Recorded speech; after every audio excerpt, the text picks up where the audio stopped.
ಸರಿಯಪ್ಪ, ನಮ್ಮ ರಾಜ್ಯದ ಒಬ್ಬ ಸೀನಿಯರ್ ರಾಜಕೀಯ ಮುತ್ಸದಿ AICC ಅಧ್ಯಕ್ಷ ಆಗಿರೋದು ನಮ್ಮೆಲ್ಲರ ಸೌಭಾಗ್ಯ.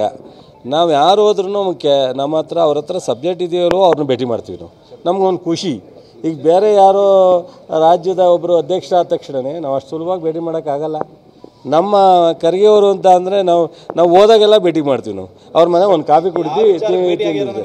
ಸೊ ಅದಕ್ಕೆ ಬಹುಶಃ ನೋಡಿ, ನನಗೆ ಗೊತ್ತಿಲ್ಲ, ನನಗೆ ಆ ವಿಚಾರ ಸಬ್ಜೆಕ್ಟ್ ಗೊತ್ತಿಲ್ಲ. ಭೇಟಿ ಮಾಡ್ತಕ್ಕಂಥ ತಪ್ಪಲ್ಲ, ಸಬ್ಜೆಕ್ಟ್ ಏನಿದೆ ಗೊತ್ತಿಲ್ಲ. ಅಧ್ಯಕ್ಷರು ಹೇಳಿದ್ದಾರೆ, ಯಾವುದೇನೇ ವಿಚಾರ ಇದ್ದರೂ ನಾವು ಸಮರ್ಥರಿದ್ದೀವಿ, ತೀರ್ಮಾನ ತಗೋತೀವಿ ಅಂತ ಖರ್ಗೆಯವರೇ ಹೇಳಿದ್ದಾರೆ ಹಿಂದೆ. ಅವರು ಸೂಕ್ತವಾದ ಸಂದರ್ಭದಲ್ಲಿ ಅವ್ರು ತೀರ್ಮಾನ ತಗೋತೀವಿ ಅಂದಮೇಲೆ ಅದ್ರ ಬಗ್ಗೆ ನಾವು ಯಾಕೆ ಚರ್ಚೆ ಮಾಡೋದು? ಹಾಸನದಲ್ಲಿ ನಿಂತ್ಕೋತಾರೆ ಚುನಾವಣೆಗೆ ಅಂತ ಯಾರು ಹೇಳಿದ್ರ? ಆ ಥರ ಏನಿಲ್ಲ. ಈಗ ಹಾಸನ, ಮಂಡ್ಯ, ತುಮಕೂರು, ರಾಯಚೂರು ಎಲ್ಲ ಒಂದೇ. ನನಗೆ ರಾಜ್ಯದ 31 ಜಿಲ್ಲೆನೂ ಒಂದೇ.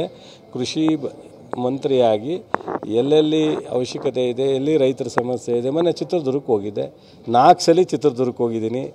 ಅಂದಕ್ಷಣ ಹಾಸನಗಿಂತ ಜಾಸ್ತಿ ಚಿತ್ರದುರ್ಗಕ್ಕೆ ಹೋಗಿದ್ದೀನಿ.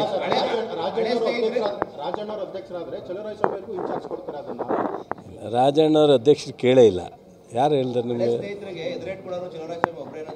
ನಾವು ಯಾರಿಗೂ ಏಟ್ ಕೊಡೋಕ್ಕಿಲ್ಲ. ನಮ್ಮ ಕೆಲಸ ನಾವು ಮಾಡೋದು ಅಷ್ಟೇ. ಪಾಪ ಮಂಡ್ಯದ ಬಗ್ಗೆ ಅವ್ರಿಗೆ ಭಾಳ ಒಳಗಡೆ ದ್ವೇಷ ಇದೆಯೋ ಅಥವಾ ಇಲ್ಲ, ಓಟ್ ಹಾಕ್ಸ್ಕೊಳ್ಳೋಕ್ಕೆ ಒಬ್ಬರು ಬ್ರದರ್ ಹಿಂಗೆ ಮಾತಾಡ್ತಾರೆ, ಒಬ್ಬ ಬ್ರದರ್ ಹಂಗೆ ಮಾತಾಡ್ತಾರೆ.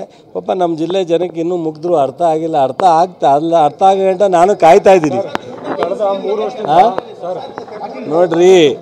ನೋಡ್ರಿ ದೇವೇಗೌಡರು ಈ ರಾಜ್ಯದ ಮುಖ್ಯಮಂತ್ರಿ ಆಗಿದ್ದರು, ಈ ದೇಶದ ಪ್ರಧಾನಿ ಆಗಿದ್ದರು. ಕುಮಾರಸ್ವಾಮಿಯವರು ಈ ರಾಜ್ಯದ 2 ಬಾರಿ ಮುಖ್ಯಮಂತ್ರಿ ಆಗಿದ್ದಾರೆ. ನೋಡಿ, ನಾನಿದ್ದಾಗ ಮಾಡಿದ್ನ ನಾನು ಮಾಡಿದೆ ಅಂತ ಹೇಳಿದ್ರೆ ನಾನು ಅದು ಅಪರಾಧ ಅಂತ ಹೇಳಲ್ಲ.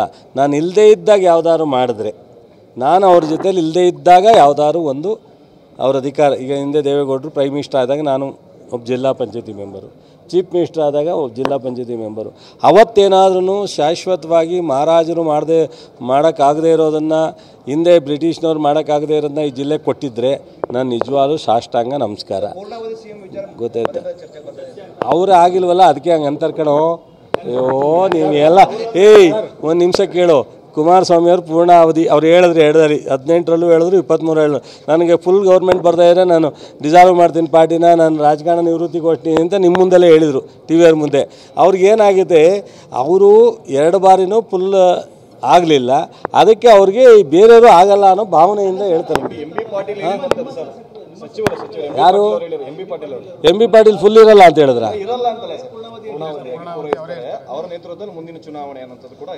ಸರ್, ಅವರವ್ರ ಅಭಿಪ್ರಾಯ ಅವರು ವ್ಯಕ್ತಪಡಿಸಿದ್ದಾರೆ. ನಾನು ನನ್ನ ಅಭಿಪ್ರಾಯ ವ್ಯಕ್ತಪಡಿಸ್ಬೋದು ಅಷ್ಟೇ. ತೀರ್ಮಾನ ನಮ್ಮ ಹೈಕಮಾಂಡ್ ತಗೊಳ್ತಾರೆ.